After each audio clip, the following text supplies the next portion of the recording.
Hello students, welcome back to my channel. आज अपन अपनी स्टोरी ड्रीम चिल्ड्रन को कंटिन्यू करेंगे। अपन उसका पढ़ेंगे title of the essay. The title of the essay is appropriate. इस एसे का जो टाइटल है वो एकदम उपयुक्त है। In it Lamb indulges in a reverie about children. इस एसे के अंदर जो अपना राइटर है लैम्ब, उसको एक दिवा स्वप्न आता है बच्चों के बारे में। वो एंड मियर ड्रीम्स, जो कि सिर्फ उसका सपना होते हैं, and did not exist in reality, और वास्तव में वो बच्चे कभी एग्जिस्ट ही नहीं करते थे। The essay is an excellent blend of fact and fiction. ये जो एसे है उसको हम पढ़ते हैं तो हमें पता चलता है कि ये जो ऐसे वास्तविक घटना और काल्पनिक घटना, उन दोनों का एक अद्भुत मिश्रण है। It opens a window to the soul of Lamb. ये जो ऐसे है वो लैम्ब, अपने जो राइटर लैम्ब है, उनके दिल की किसी खिड़की को खोलता है। मतलब कि उन्होंने ये अपने पूरे हृदय से लिखा है।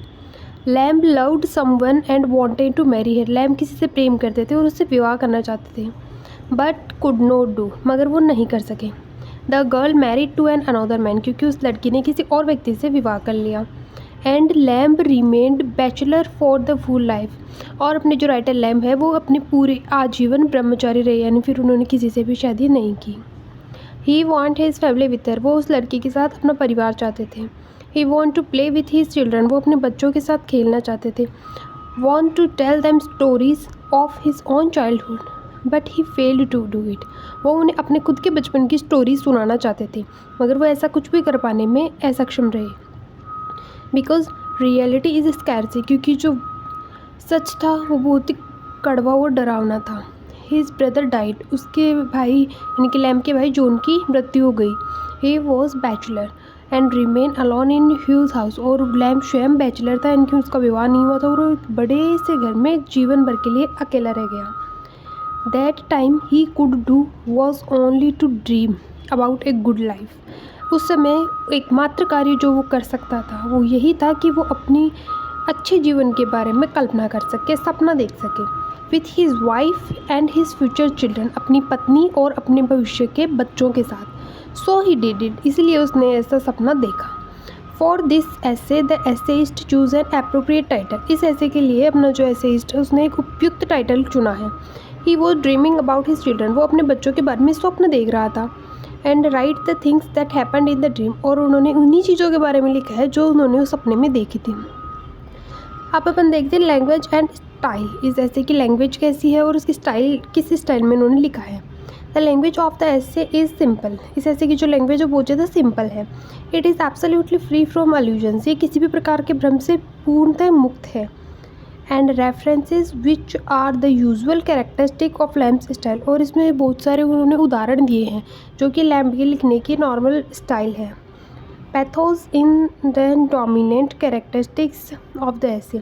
कारुण्य रस जो है, यानी कि करुणा जो है, वो इस पूरे ऐसे का एक कंट्रोलिंग, एक डोमिनेटिंग कैरेक्टर है। But there was a few touches of humour also. मगर यहाँ पर कुछ विनोद भाव के दृश्य भी हमें देखने को मिलते हैं। Humour and realism both are provided by Lamb's, constantly noting the reactions and moments of the children. इस ऐसे के अंदर हमें विनोद और वास्तविकता दोनों ही कंटिन्यूसली देखने को मिलती है। जब लैम्ब उन बच्चों को जब कहानी सुना रहे होते हैं उस टाइम पर उनकी जो मूवमेंट्स होती है, उनके जो रिएक्शंस होते हैं, उनको लैम्ब ने यहाँ पर एज इट इज़ बताया है, जिसकी वजह से वास्तविकता और कल्पना दोनों का एक अद्भुत मिश्रण हमारे सामने प्रस्तुत होता है।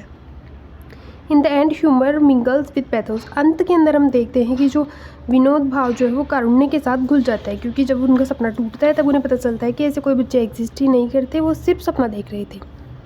आगे है द चिल्ड्रन फेड अवे। वो बच्चे भाग जाते हैं। And the essayist discovers. और एसेइस्ट को अपने जो लैम्ब है उनको ये पता चलता है कि उनको ये पता चलता है कि वो सिर्फ और सिर्फ सपना देख रहे थे, ऐसा कुछ भी नहीं हुआ। Lamb's style is Quint and mannered. Lamb की जो लिखने की स्टाइल है वो बहुत ही एकदम तरीके से लिखते हैं। It is difficult to describe it. हालांकि इसको डिस्क्राइब करना बहुत ज़्यादा डिफ़िकल्ट है। It has close kinship with the 17th century prose writers. वो 17वीं शताब्दी के जो लेखक थे उनसे उनकी राइटिंग को मैच किया जा सकता है, जैसे कि सर थॉमस ब्राउनी, बर्टन और फ्यूलर। दे वर हिज फेवरेट राइटर्स, वो उनके फेवरेट राइटर्स थे। And his style is consciously and unconsciously model after him.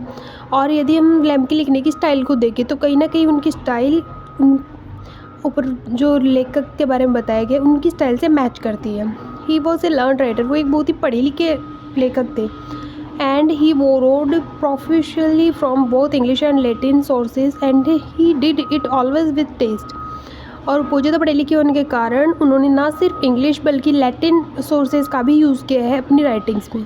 और ऐसा उन्होंने बहुत ही एक टेस्ट के साथ किया है, यानी कि मिसमैच नहीं किया कहीं पर भी कुछ। अब अपन देखते फिगर ऑफ स्पीच। दिस ऐसे is full of Quint metaphors, ये जो ऐसे है वो मेटाफर्स से भरा पड़ा है।